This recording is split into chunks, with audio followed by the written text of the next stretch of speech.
আসসালামু আলাইকুম।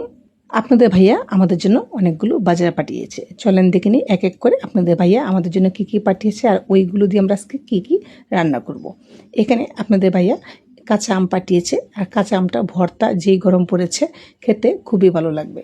আর তার সাথে আমি এটা দিয়ে পাতলা ডাল রান্না করব, কারণ এই গরমে পাতলা আম ডাল খেলে সেটাও খুব ভালো লাগবে। তার সাথে আপনাদের ভাইয়া এখানে পাঠিয়েছে কাঁচামরিচ।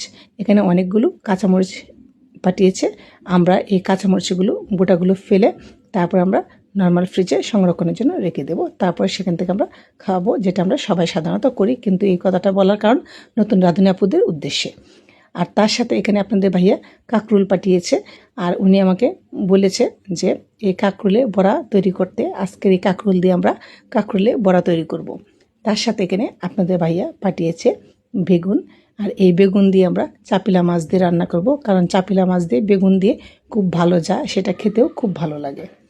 তার সাথে আপনাদের ভাইয়া আর কি পাঠিয়েছে চলেন দেখে নিই। এখানে আপনাদের ভাইয়া এখানে পাঠিয়েছে, আমি একটা বোল নিয়েছি, এর বোলে এখন আমি ছোটো আলুগুলো রেখে দেব, কারণ আপনাদের ভাইয়া এই ছোটো আলু পাঠিয়েছে।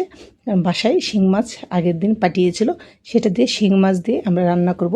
আর শিং মাছ দিয়ে ছোটো আলু খুবই ভালো যায়। আর এখানে আপনাদের ভাইয়া লাউ পাঠিয়েছে। আর এখানে আপনাদের ভাইয়া এটাকে আমরা বলি কহি বা যেই নামে ডাকি, এই সবজিগুলো আপনাদের ভাইয়া আমাদের জন্য পাঠিয়েছে।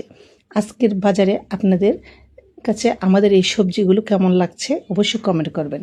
তার সাথে এখানে আপনাদের ভাইয়া পুঁইশাক পাঠিয়েছে, আমাকে বলে দিয়েছে পুঁইশাক দিয়ে ডাল দিয়ে রান্না করতে, সেটাও খেতেও খুব ভালো লাগবে। কেমন হয়েছে আমাদের বাজারগুলো অবশ্যই কমেন্ট করে জানিয়ে দেবেন। ভালো লাগলে লাইক, কমেন্ট ও শেয়ার করে পাশে থাকবেন।